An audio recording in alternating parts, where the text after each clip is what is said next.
He had told her to erase a life, and 6 years later, that life was staring back at him with 3 pairs of dark eyes.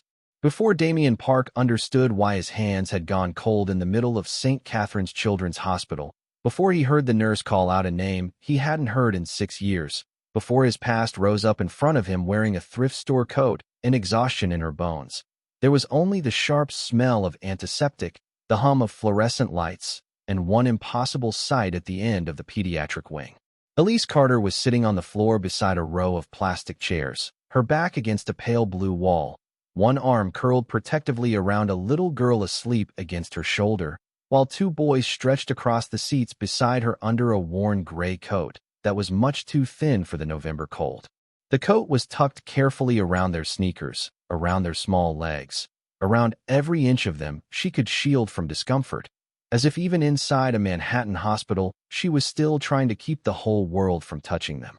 Damien stopped walking. His attorney nearly collided with him, but Damien didn't seem to notice. The conversation about a shipping contract, the murmurs of donors leaving the charity board meeting upstairs, the polished marble floors and expensive glass walls of the private hospital wing, all of it fell away beneath the weight of one single image. Elise. He hadn't seen her since the morning she vanished from Seoul, leaving behind a pressed uniform in the staff quarters, a room so clean it looked untouched, and questions he had never bothered to ask out loud. Back then, he'd told himself her disappearance meant nothing. Staff came and went. People learned quickly that the world around Damien Park was not a safe place to linger. But now here she was, no longer 24 and soft-faced and careful with her words, no longer the quiet maid who used to leave black coffee outside his study at exactly 6:15 every morning. Time had sharpened her. Her cheekbones stood out more clearly now, and there were shadows under her eyes that no amount of concealer could hide. Her curls were pulled back in a loose bun. That had started to fall apart hours ago. Her sweater was plain, her jeans faded at the knees, and one of her hands rested on the chest of the smallest boy, as if she needed to feel every breath he took in order to breathe herself. Then one of the boys stirred. He couldn't have been older than 5, maybe 6, all long lashes and stubborn little frown lines, and as he lifted his head, blinking sleep from his eyes, Damien felt something in his chest lock tight. It wasn't just that the child was beautiful, though he was. It wasn't just the dark hair or the sharp little chin or the solemn expression that looked too old for his age. It was the way he looked around the room first, alert before fully awake, cautious before curious. It was the crease between his brows. It was the set of his mouth. It was Damien's own face, reduced into a child-sized echo and softened by innocence. The boy rubbed his eyes, then glanced down at the hospital bracelet on his wrist before whispering, "Mama?" Elise straightened immediately, brushing a hand over his hair with a tenderness so instinctive it hurt to watch. "I'm right here, baby," she murmured. Her voice was lower than Damien remembered, a little rough with fatigue, but still steady. "Try to rest a little more, okay? They'll call us soon." The little boy nodded, trusting her without question, and laid his head against her lap. That was when the little girl woke too, her tiny fingers curling into Elise's sleeve. "Is Noah gonna be okay?" she asked, sleep-heavy and scared in the way only children can be when they're trying to be brave. Elise pressed a kiss to the top of her head. "He's gonna be okay," she said, though Damien could hear the strain beneath the promise. "He's strong, remember? Stronger than all of us." The third child sat up slowly, the quietest of the 3, and looked directly at Damien from across the waiting area. There was no smile on the boy's face, no openness, just watchfulness. Assessment. A stillness too mature for someone his age.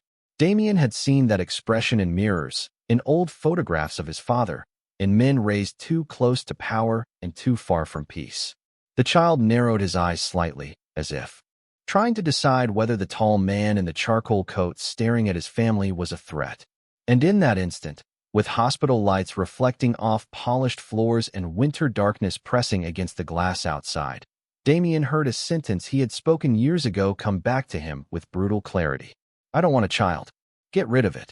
He had said it in anger, said it carelessly, said it as part of a conversation he barely remembered, in a season of his life when people solved problems by making them disappear and Damien had mistaken fear for control. At the time, the words had left his mouth and vanished into the air like smoke. But now, looking at Elise Carter on that hospital floor, looking at 3 children wrapped in her coat, and her exhaustion and her fierce, unrelenting love.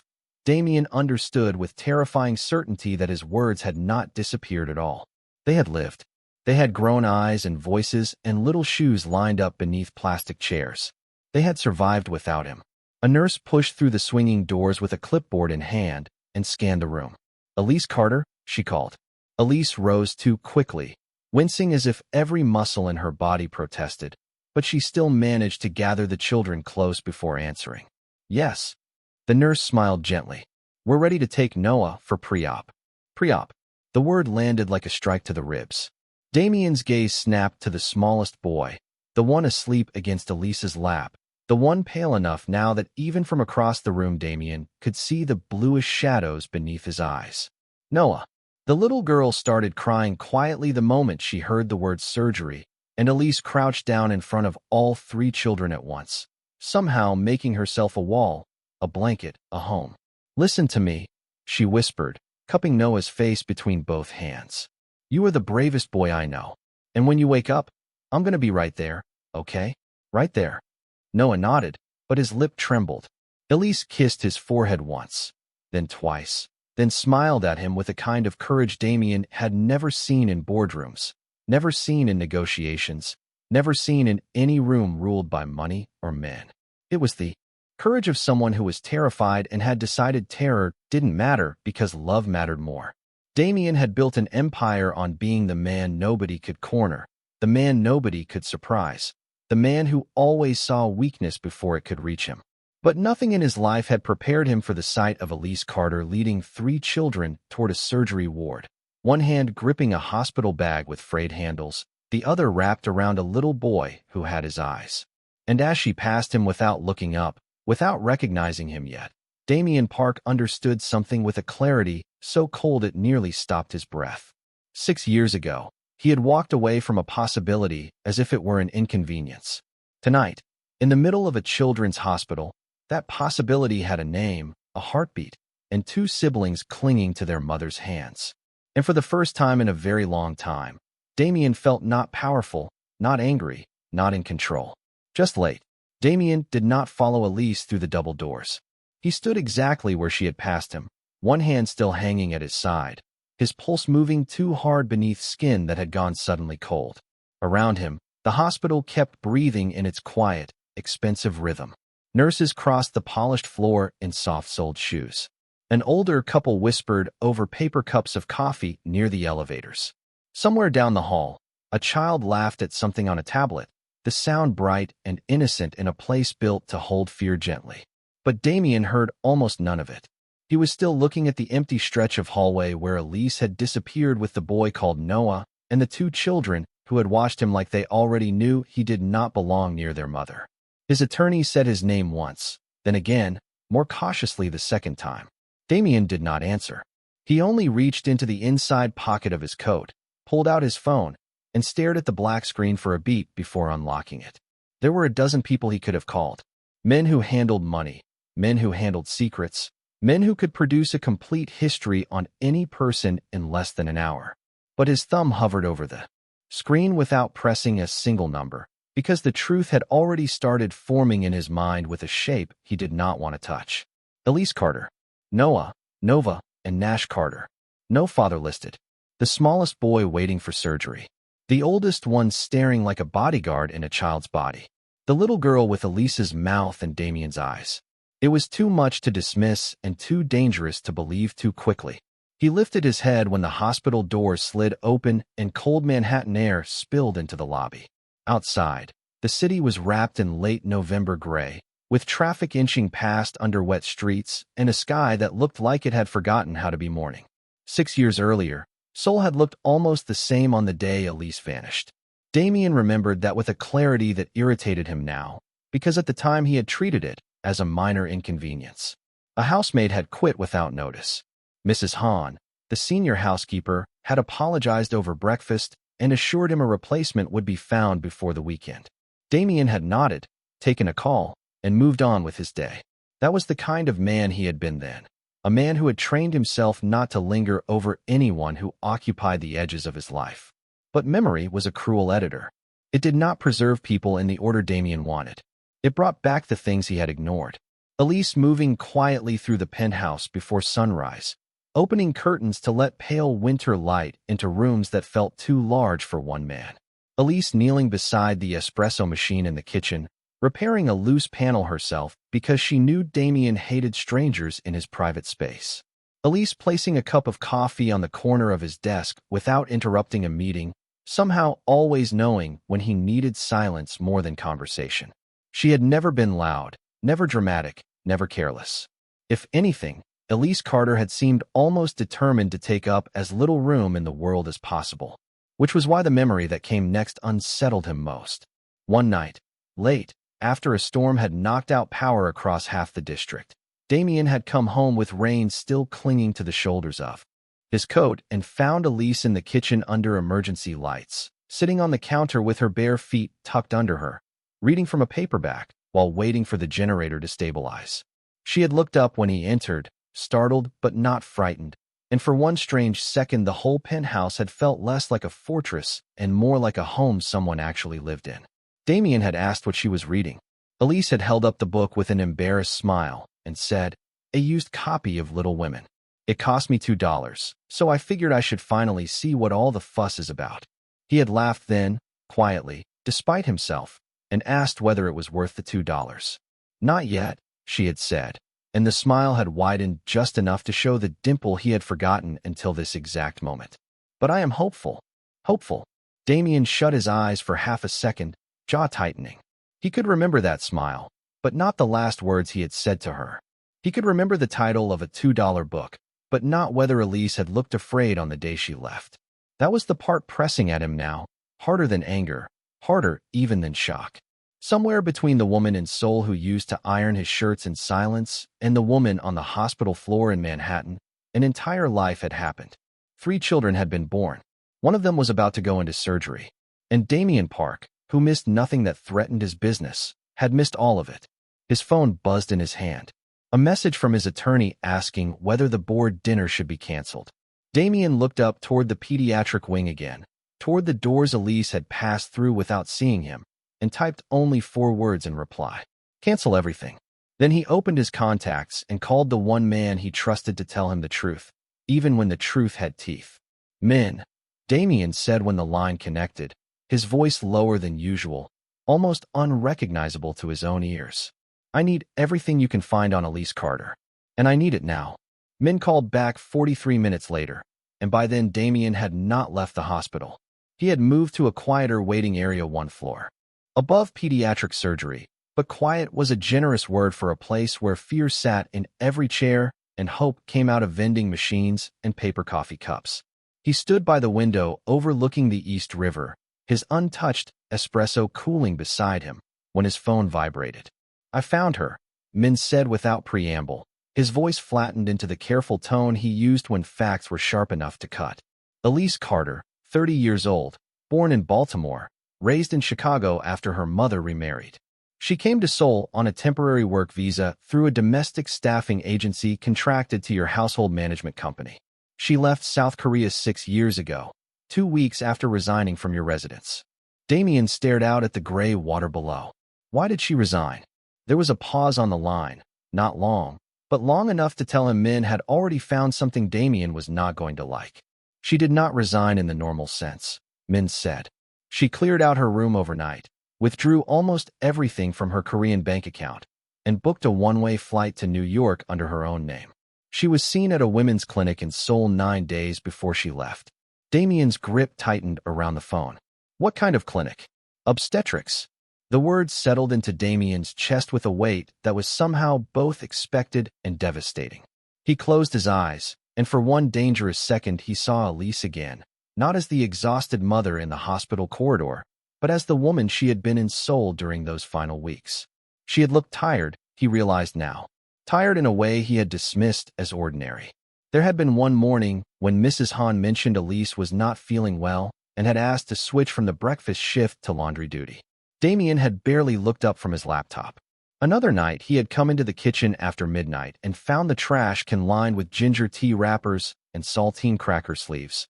the kind people reached for when their stomach would not settle. He had noticed it then only because he disliked clutter. He had not once wondered whether the woman who kept his home running was sick, or frightened, or carrying something too large to bear alone. There is more, Min said carefully. Elise gave birth 32 weeks after arriving in New York.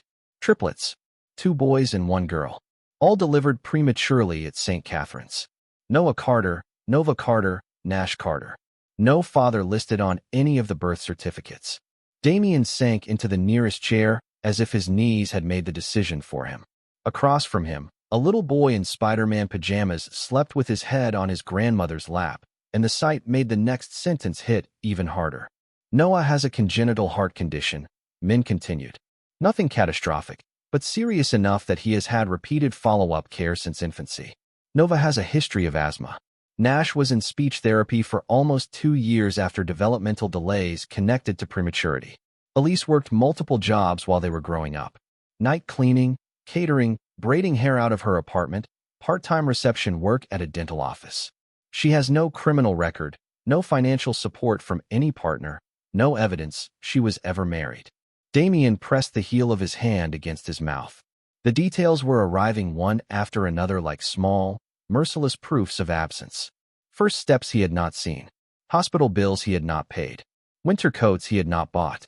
Nights when one child had a fever and another could not breathe, and a third needed homework signed before morning, and Elise had done it all alone while he sat in penthouses and boardrooms convincing himself he controlled every important thing in his life. Why did she never contact me? He asked, though even as he said it, the question sounded less like a demand and more like a confession of everything he already suspected. Min hesitated again. I pulled archived records from your household office, he said. There was an incident the week before she left. One of your cousins had been trying to force a paternity claim through a former girlfriend. Your legal team met in your study to shut it down. According to the notes, you said, and I quote, I do not want a child turning into leverage. If there is one, get rid of it before it becomes a problem. Damien went completely still. He remembered the meeting now, not perfectly, but enough to feel sick with it. The woman had not been Elise. The situation had not been about her. It had been about some messy dispute inside the family, another threat to the empire, another problem to contain. But Elise would not have known that if she heard only the sentence and not the context around it. And Damien knew with terrible clarity exactly how it would have sounded to a woman already carrying his children. Not fear, not uncertainty, a verdict. There is one last thing, Min said, his voice quieter now. Elise changed nothing about the children's last name. She could have hidden more if she wanted to.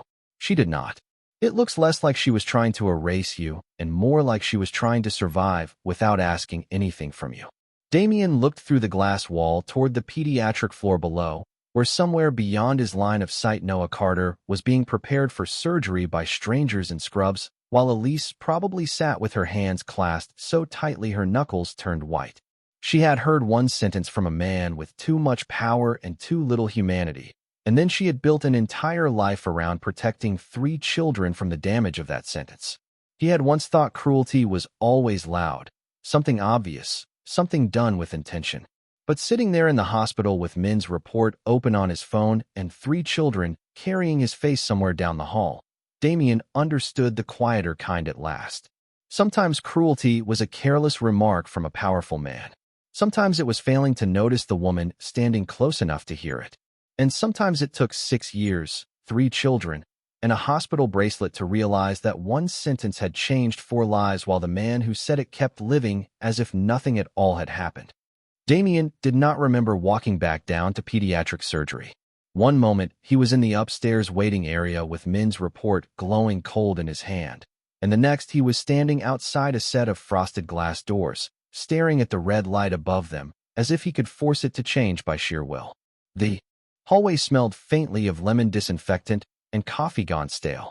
A television mounted in the corner played a muted cartoon no one was watching. Somewhere to his left, a vending machine rattled each time a nurse leaned against it to fish out a bag of pretzels between rounds. Life moved in ordinary little pieces all around him, and Damien hated it for a second, hated that the world could keep doing normal things while his own had been split open by a woman in a thrift store coat and 3 children with his face. He found Elise in the family consultation room at the end of the corridor. The door had been left half open, and through the narrow gap, he could see her sitting at a small round table with a paper cup of untouched water in front of her. Nova was asleep with her head in Elise's lap, one little hand still clutching a stuffed rabbit with one missing eye. Nash sat in the chair beside her, not sleeping at all, just watching the door with the solemn patience of a child who had learned too early that hospitals were places where adults spoke softly and bad news were kind faces. Elise had taken off her coat and draped it over both children. Underneath it, she wore a cream sweater that had been washed so many times the cuffs had started to fray. Her hair had come loose almost completely now, dark curls falling around a face that looked too tired to belong to someone barely 30. But even exhausted, even frightened, she was still doing what mothers like Elise always did. Her fingers moved through Nova's hair in slow, steady strokes. Her foot rested against Nash's sneaker under the table, as if she needed physical proof that both children were still within reach. She was holding the room together by touch alone. Damien should have turned around then.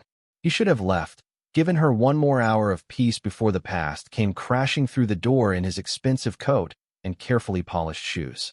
But peace was not something Damien had ever been good at offering. He lifted his hand and knocked once against the open door. Elise looked up immediately, and for one strange beat, there was no recognition in her face at all. Only fatigue. Only the flat instinctive caution women carry when a stranger interrupts them in a vulnerable moment. Then she really saw him. Damien watched the recognition move through her like a current. First confusion, then disbelief, then something quieter and much sharper than either of those. Not fear. Fear would have been easier for him to understand. This was closer to resignation, as if she had always known this day might come and had simply hoped it would arrive later than this, later than a surgery waiting room and 2 exhausted children and a little boy lying somewhere behind those doors with an 4 in his arm. Elise straightened carefully so she would not wake Nova. "Nash," she said softly, never taking her eyes off Damien. "Would you mind taking your sister to the play corner for a few minutes?"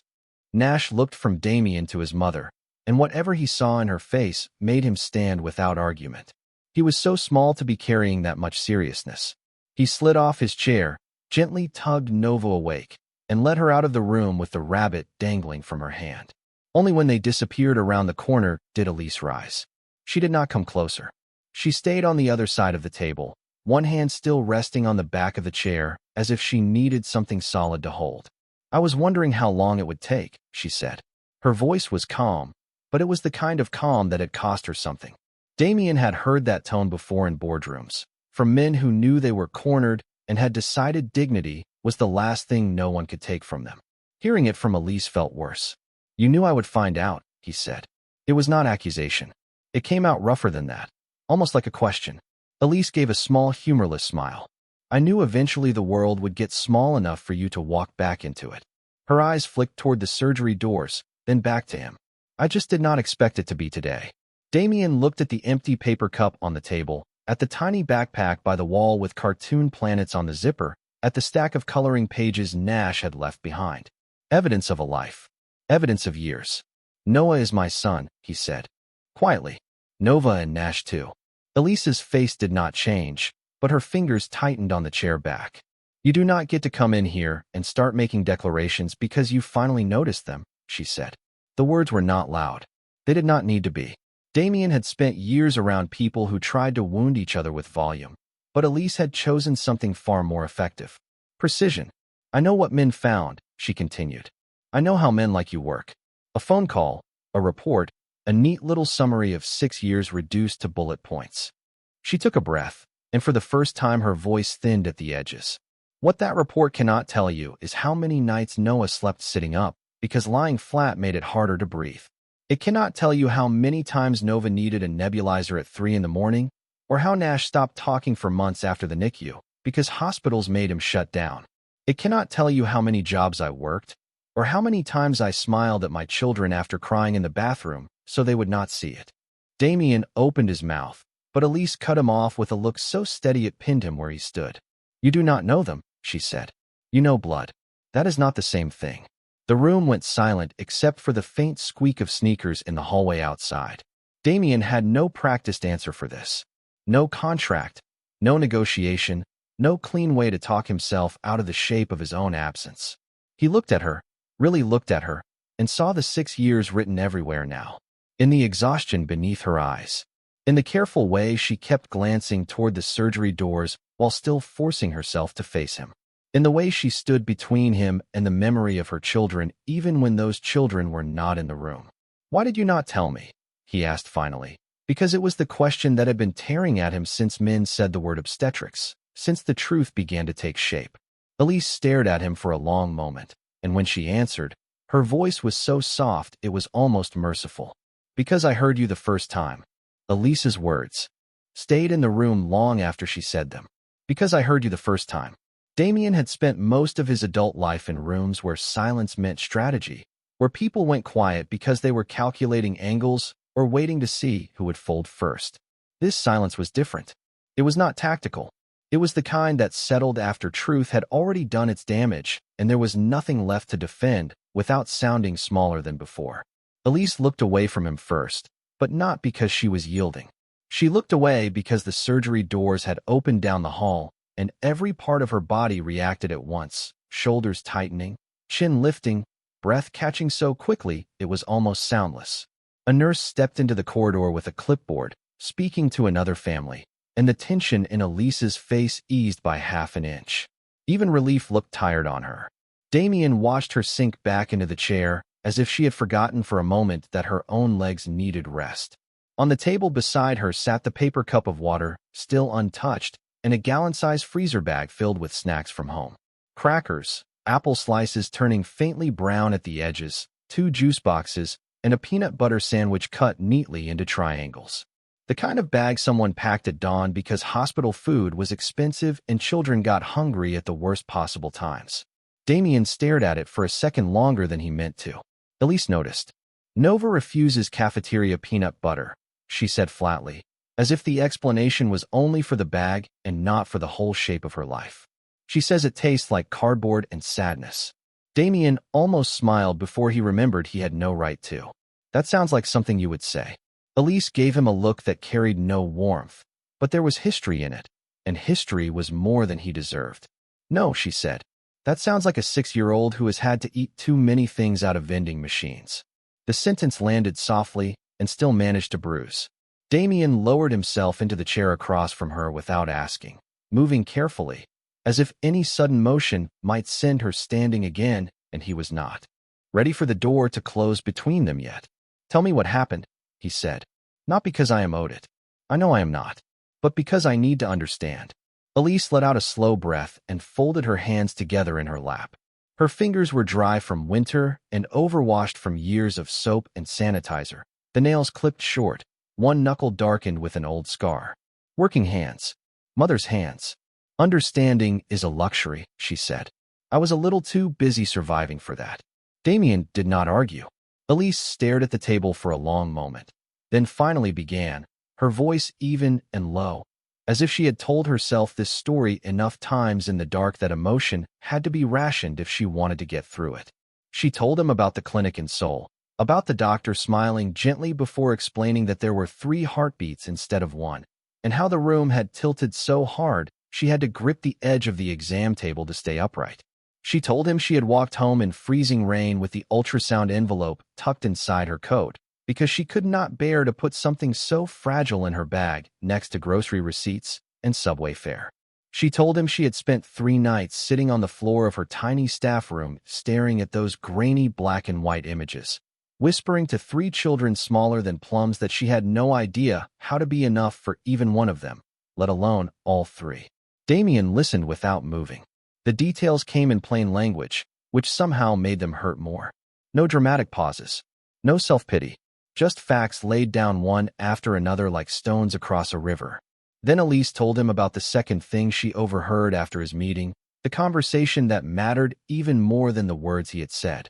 One of his security men had mentioned that a rival family had been looking for pressure points, wives, parents, children, anyone soft enough to use.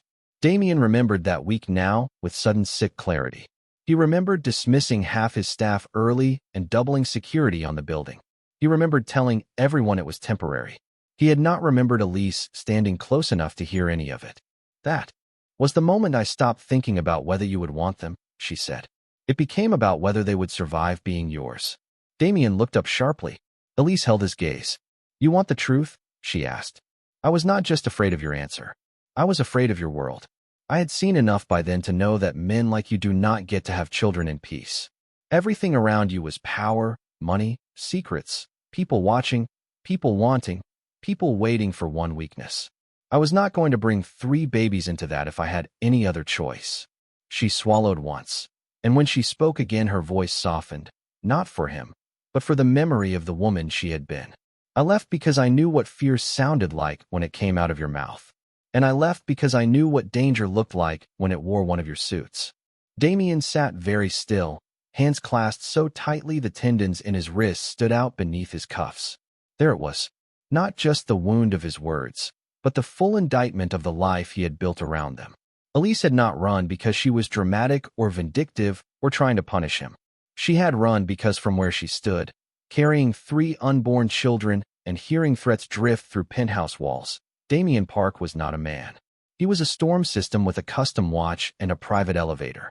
I landed in New York with 2 suitcases, $1,200, and morning sickness so bad I had to sit on the airport floor halfway to baggage claim. Elise continued. By the time I was 28 weeks, I was working part-time at a bakery in Queens and cleaning office buildings at night because every dollar mattered. Then my blood pressure spiked, and Noah's heartbeat started dropping. And suddenly, I was in an ambulance praying I could keep all 3 of them alive long enough to meet them. Her eyes glistened then, but she blinked it back before the tears could fully form. They were so tiny, Damien. Noah was barely over 3 pounds. Nova had lungs that sounded like paper. Nash would not stop shaking every time a machine beeped. I could not hold all of them at once, and I remember thinking that no mother should ever have to choose which baby to comfort first. The room went silent again. But this time the silence belonged to something larger than blame. Damien could see it now with brutal clarity, not because he had been there, but because Elise's voice left no room for fantasy. A hospital room in New York. 3 incubators. A young woman with no family nearby and no one to sit beside her while doctors explained oxygen levels and feeding tubes and bills she could not afford. While he was in another country living as if the worst thing he had done that month was sign a bad contract, Elise was learning how to split herself into 4 pieces and still keep everyone breathing. Why are you telling me this? Damien asked, the question slipping out before he could stop it. Elise looked at him for a long moment, and when she answered, her face was tired but unflinching. Because if you are going to stand in the same building as my children and call yourself anything connected to them, she said, then you need to understand exactly what your absence cost before you ever ask me for room in their lives. The surgery lasted 2 hours and 19 minutes. Elise knew because she counted every one of them in the same brutal way she had counted bills, counted inhaler doses, counted ounces in baby bottles, counted the minutes between Noah's fevers when he was 2 and the breaths between Nova's coughing fits when she was 4. Mothers like Elise learned to measure life in small survivals. She spent those 2 hours sitting in the same plastic chair outside the operating wing with Nash on one side and Nova on the other, reading the same picture book 3 times without taking in a single word. Damien stayed too, though not close enough to intrude and not far enough to disappear. He stood by the windows at first, then sat across the hall with a coffee he never drank, his coat folded over the back of the chair, his phone buzzing every few minutes with messages he ignored. Every so often Elise would look up without meaning to and find him there exactly as before, still, alert, as if leaving had stopped being an option the moment Noah was wheeled behind those doors. She did not know what to do with that.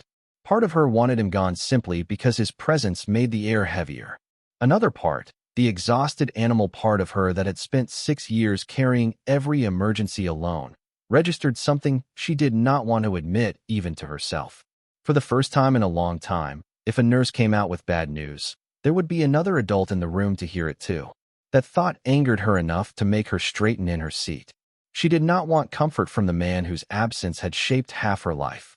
She did not want relief to wear his face. So she focused on the children instead. Nash had fallen asleep against her shoulder 40 minutes into the wait, all suspicion burned off by fatigue. Nova sat cross-legged on the chair with her stuffed rabbit tucked under one arm, coloring on the back of an old hospital brochure with a pack of crayons she had pulled from her backpack. Purple sun, green clouds, a family of 4 stick figures holding hands under a crooked roof. Elise noticed there were only 4 and felt something small and aching move through her chest.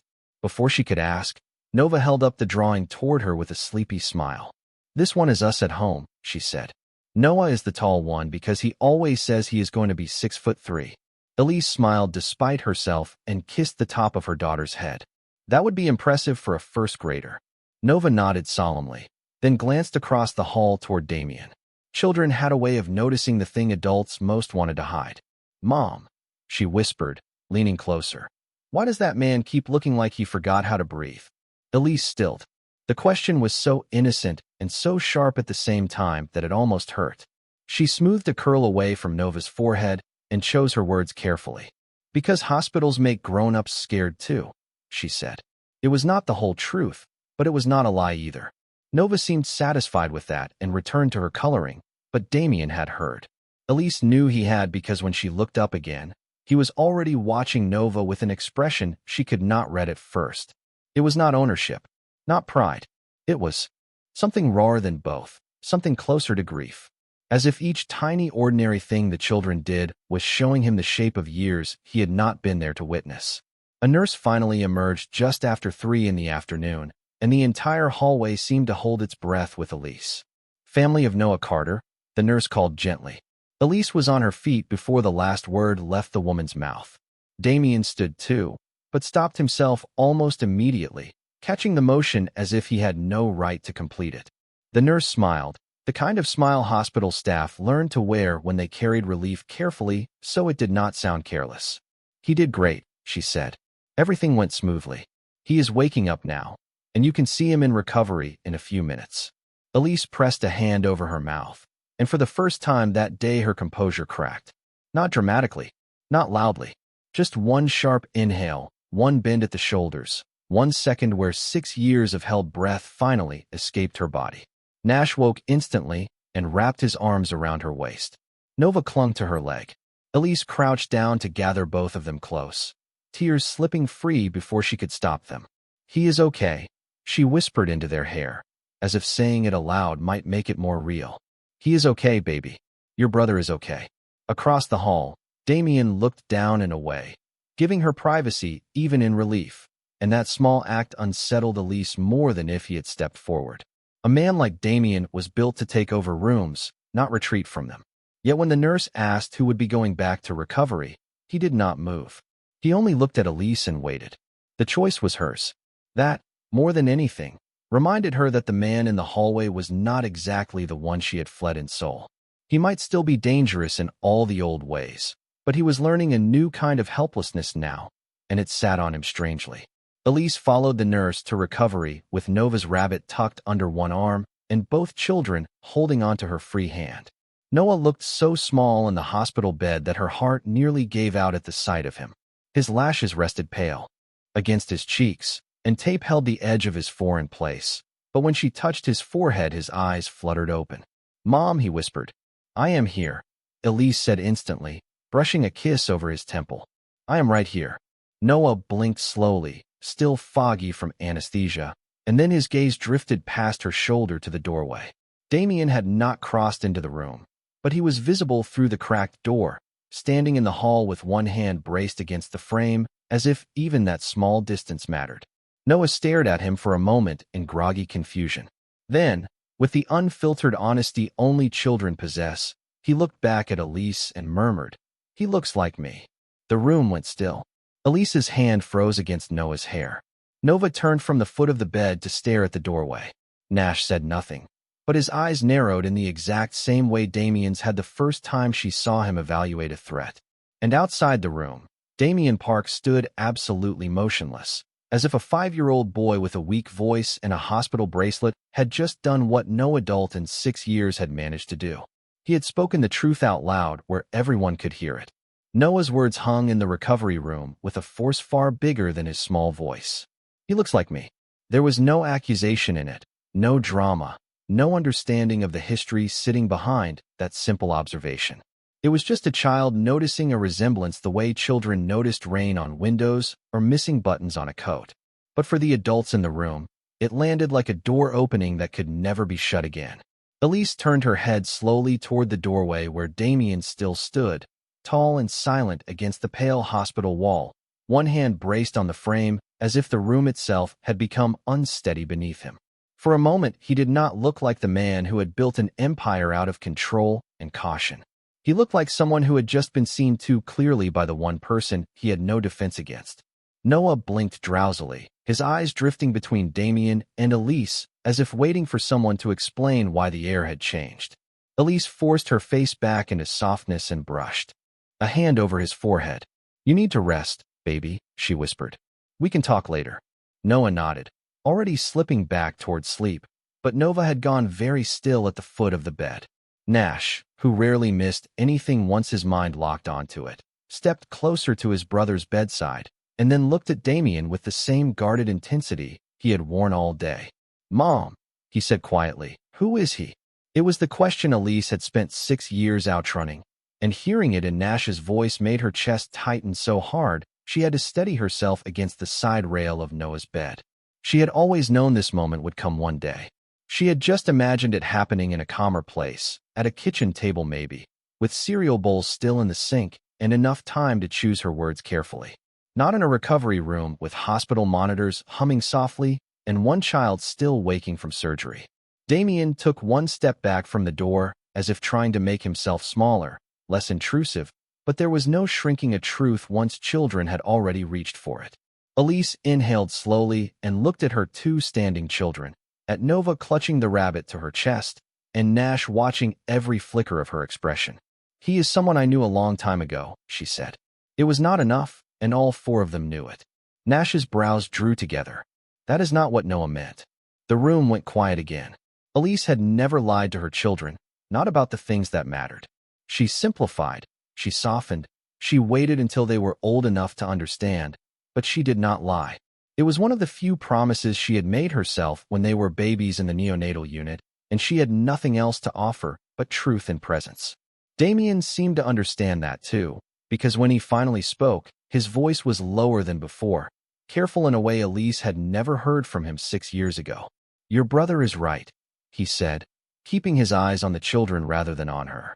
"I do know your mom. And I—" He stopped, not because he lacked words, but because for once Damien Park appeared to understand that the wrong words could cost more than silence.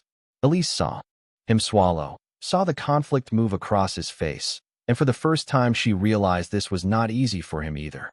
Not because he was ashamed to claim them. That part she could have handled. It was harder because he did not know what claiming them was supposed to look like after missing everything. The first lost tooth, the preschool recital, the asthma scares, and the ear infections, and the nights of fever. He was a stranger standing in the doorway of his own children's lives, and strangers did not get to walk in and start naming rooms. "I am Damien," he said finally, choosing the only truth small enough not to crush them. "I was your mother's employer a long time ago in Seoul." Nova frowned at that. "That sounds boring," she declared, because 6-year-olds had no patience for adult tension when it arrived wrapped in vague nouns. Damien blinked, and to Elise's surprise, something close to a laugh escaped him. It was quiet and brief, but real enough to shift the air by a fraction. "It probably does," he admitted. Nash was not amused. "Why are you here now?" he asked. Children could be mercilessly direct when adults were busy hiding behind polite language. Damien looked at Elise then, and she could see the question in his face. "How much am I allowed to say?" The answer was none of it. Not here, not with Noah half asleep and the room still smelling like antiseptic in fear. But before Elise could speak, a nurse stepped in with a bright, practical smile and a tray of apple juice and crackers, instantly changing the shape of the moment. "All right," she said cheerfully, glancing at the monitor. "Our brave guy needs some quiet time, and I need only one grown-up in here for the next few minutes." The interruption landed like mercy. Elise exhaled through her nose and touched Nova's shoulder. "Take your brother to wash your hands," she said gently. "Then you can each pick a snack for Noah's room later." Nash hesitated, eyes still fixed on Damien, but Nova was already tugging his sleeve, and within seconds the 2 of them had shuffled out into the hallway with the nurse. Noah had fallen back asleep. The room softened around the edges again, leaving only Elise, Damien, and the sleeping child between them. Elise stood at the side of the bed for a long moment, watching Noah's chest rise and fall beneath the blanket. Then she reached into the canvas tote bag she always carried and pulled out a worn manila envelope, the corners bent from years of being moved from one apartment drawer to another. Damien looked at it, then at her. Elise held it in both hands the way someone might hold evidence in a courtroom or a relic in a church. "If you are going to stay in this story long enough to confuse my children," she said without looking up, "then there is something you need to see before you say another word to any of them." She walked past him, not toward the hallway, but toward the family consultation room at the end of the corridor. Damien followed without argument.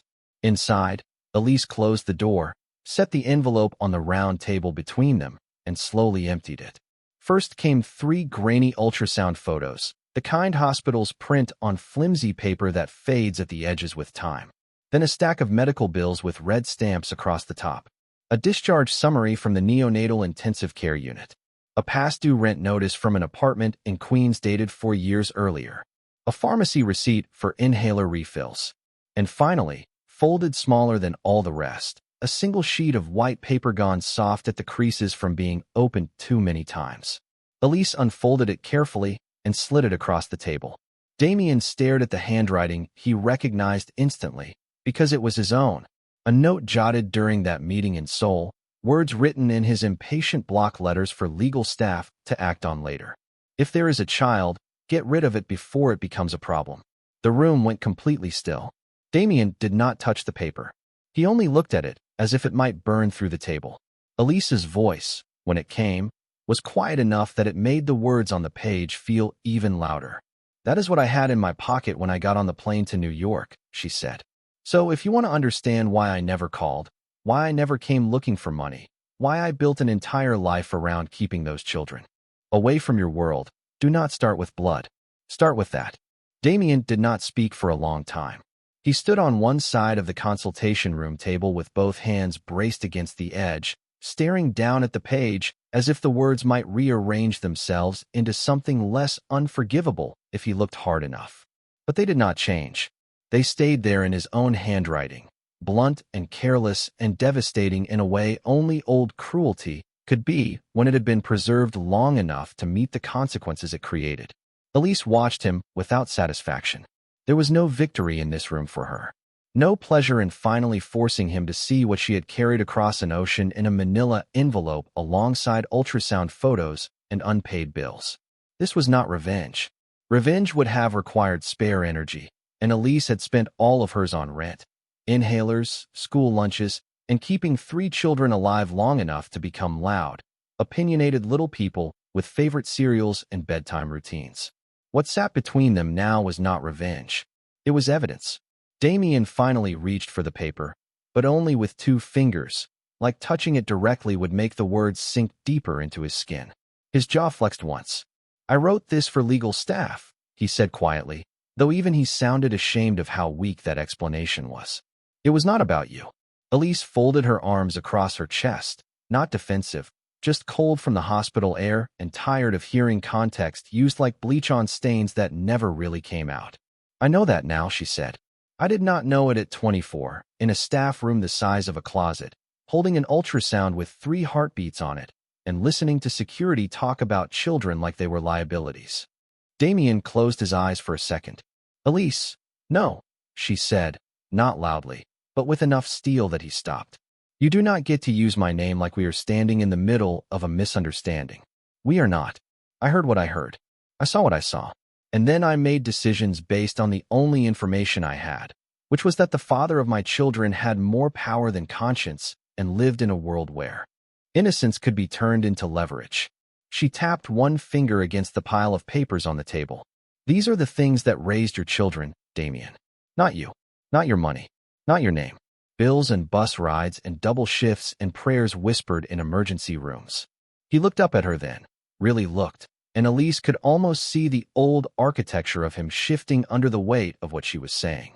Men like Damien were trained to fix problems by moving quickly, by throwing resources at whatever threatened to grow beyond their control. But there was no wire transfer on Earth that could return the 6 birthdays he had missed or erase the memory of Elise, choosing which child needed her arms first when all 3 were crying at once. He swallowed and glanced down at the NICU discharge papers, at Noah's name typed in black ink beneath a date from nearly 6 years ago. How bad was it, he asked. Elise gave a short, humorless laugh. Which part? He did not answer, so she did it for him. The first year. She leaned back against the chair and stared at the ceiling for a moment, as if the fluorescent lights might help her separate the memories into neat pieces. The first year felt like trying to hold water in my hands. Noah came home with a medication schedule taped to my refrigerator because I was so tired I kept forgetting which syringe was for what. Nova wheezed every time the weather changed, and Nash would stop eating if the room got too loud. I worked mornings at a bakery in Astoria because they let me take home the day-old bread. I cleaned a law office in Midtown 3 nights a week because they paid cash. On weekends, I braided hair in my apartment while the babies slept in borrowed bassinets lined up beside the couch. Damien listened without interrupting. When they were 2, Noah caught a respiratory infection and ended up back here for 4 nights, Elise continued. I slept sitting up in that chair because I could not afford childcare for the other 2, and the sitter canceled. So Nova slept with her head in my lap, and Nash built a fort under the window out of hospital blankets. When they were 3, my landlord raised the rent by $300 and told me if I could not pay, I should stop having children I could not afford. When they were 4, Nova had her first asthma attack at school, and I got there so fast I left my apron on in the taxi. Last winter, Noah outgrew his coat in the middle of December, so I spent 2 weeks walking around in a cardigan because I bought his first. She looked back at him then, and her eyes were dry, which somehow made the stories land harder. Tears invited comfort. Elise's calm invited accountability. That is what it cost, she said. Not just the big scary moments. The little ones too. The constant arithmetic of motherhood when there is never enough money, never enough sleep, and no one to hand the baby to when you are too sick to stand. Damien lowered himself into the chair across from her, as if his body had finally accepted what his mind could no longer avoid. His expensive coat hung open now, his tie loosened, his expression stripped of the usual polish that made people underestimate how much he saw. But there was no power in him at that moment, only a kind of stunned grief. I cannot change any of that, he said. I know. Elise's answer was immediate. And I am not interested in apologies that are really just requests for forgiveness in nicer clothes. The line hit him hard enough that he went still. She softened a fraction, not because he deserved it, but because exhaustion had made cruelty feel like wasted effort. I am telling you this because I need you to understand the scale of what you missed before you decide what role you want to play now. If this is guilt, it will pass. If this is curiosity, it will pass faster. My children do not need another adult who shows up when the story becomes emotionally interesting and disappears when it gets boring again. Damien looked at the surgery paperwork, then at the tiny backpack by the wall, then finally back at Elise. What if it is neither? He asked. What if it is responsibility? Elise studied him in the quiet that followed. The old Damien would have sounded offended by the question, almost insulted that anyone doubted his intentions. This Damien sounded like a man trying to ask for a map. In a country he should have known by heart. Elise exhaled slowly and reached for the freezer bag of snacks. Not because she was hungry, but because mothers did practical things when rooms got too heavy. She straightened the juice boxes, tucked the apple slices back into place, and said, then responsibility starts with understanding that you do not get to buy your way into their trust or mine. She looked up and met his eyes. And it starts with you not telling them anything until I say they are ready. Noah just came out of surgery. Nova still cries if someone raises their voice near a hospital bed. Nash notices everything and trusts almost no one. So if you mean what you just said, prove it by following the first rule I have ever given you. Damien did not hesitate. Name it. Elise held his gaze for 1 beat longer, as if measuring whether the man in front of her could survive being told no by a woman he had once overlooked. Stay useful, she said. Stay honest. And do not make this harder for my children than it already is. Damien looked at the scattered papers one last time, then gathered them carefully into a neat stack and slid them back toward her with a reverence that felt almost like apology. All right, he said, his voice low and steady in a way that made Elise believe he understood the weight of the promise. Tell me what Noah needs. Noah needed to stay overnight for monitoring, which meant the hospital room became a small temporary world held together by paper cups, extra blankets, and the stubborn routines Elise had built over 6 years of parenting through uncertainty. By early evening, Nova was curled in the recliner with her rabbit tucked under her chin, half asleep beneath Damien's folded coat, because the hospital thermostat had turned the room cold enough to make her complain in dramatic whispers.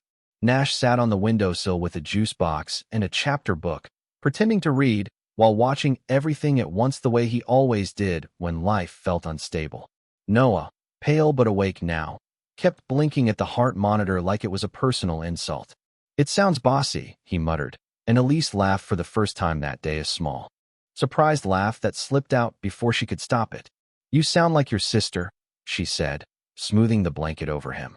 Damien stood by the door with a paper bag from the pharmacy and another from the cafeteria, waiting until Elise looked up before stepping closer. He had done exactly what she asked. No declarations, no dramatic confessions, just usefulness. He had found the nurse when Noah's nausea medicine was delayed. He had brought Nova a clean pair of socks from the gift shop after she spilled apple juice on hers. He had somehow convinced the cafeteria to make grilled cheese without the tomato soup, because Nash hated when bread touched liquid. He had not tried to insert himself into any moment that belonged to Elise, but he had stayed near enough that when she needed a second pair of hands, he was already there. "The pharmacy had the inhaler refill ready," he said, setting the bag gently on the counter. "And I asked them to transfer the prescription to the 24-hour branch closer to your apartment in case you need it after discharge." Elise paused with Noah's water cup in her hand. That was not flashy money. That was attention. The kind that required listening when she had mentioned, hours earlier, that Nova only had 4 doses left in the current inhaler. "Thank you," she said, and the words felt strange in her mouth because gratitude toward Damien had once seemed impossible. He only nodded, as if making himself useful was not generosity, but debt payment, and maybe to him it was. Later, when Nova woke hungry and Noah finally managed half a cup of Jell-O, the room settled into the tired intimacy of families who had been through too much in one day. Hospital lights dimmed in the hallway. Nurses traded shifts. Snow began falling outside the window, turning Manhattan into a blur of white and amber streetlights. Elise sat beside Noah's bed with discharge instructions spread across her lap, while Damien crouched on the floor, helping Nova untangle the strings of a coloring bracelet she had somehow knotted into a tiny disaster. It was such an ordinary scene that it unsettled Elise more than the arguments had. Damien looked wrong and strangely. Right at the same time, his expensive watch glinting under fluorescent light, while he listened with full seriousness to Nova explain that purple beads meant bravery and blue beads meant people who kept promises. "Then what do green beads mean?" he asked. Nova considered this with the gravity of a small judge. "People who are still deciding what kind of person they are." Damien glanced up at Elise when he heard that, and for one silent beat neither of them looked away. Children had a way of delivering verdicts without realizing they were holding court. Around 9, Nash closed his book and slid off the windowsill. He walked over to Noah's bed, checked that his brother was asleep, then turned toward Damien with his hands tucked into the pockets of his hoodie. "Can I ask you something?" he said.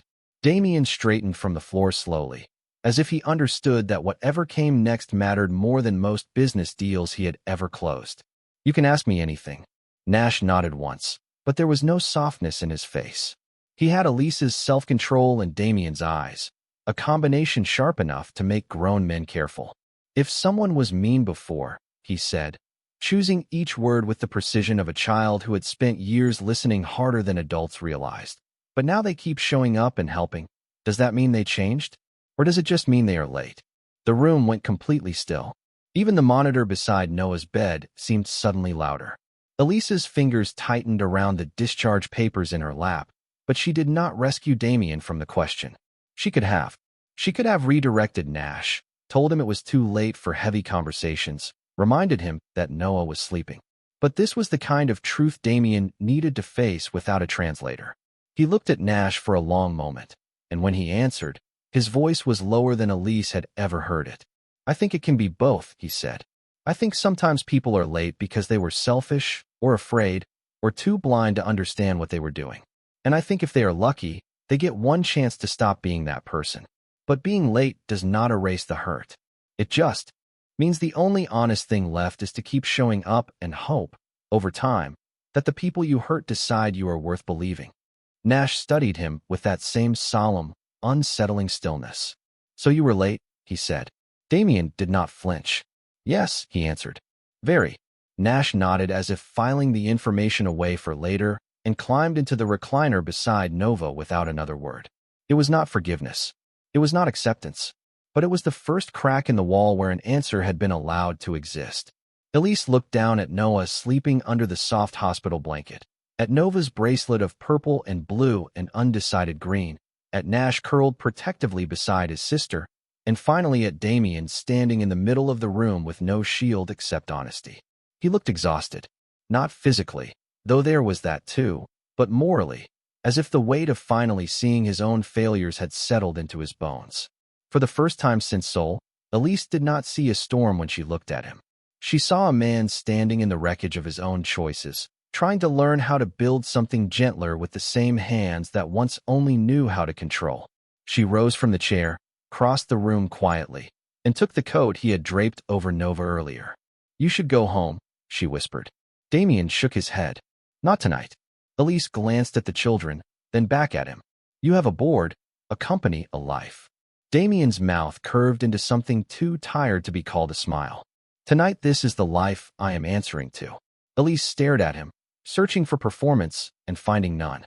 Outside the window the snow kept falling, soft and relentless, covering streets, rooftops, and all the hard edges of the city in the same patient white. Inside the hospital room, Noah slept. Nova dreamed with a bracelet still looped around her wrist. Nash guarded the night from a recliner he pretended was not uncomfortable, and Damien Park took the chair by the door like a man who finally understood that fatherhood did not begin with blood or guilt or even truth. It began with staying when leaving would be easier. And as Elise watched him settle in for the long, fluorescent night ahead, she realized that for the first time in 6 years, she was not carrying the dark alone.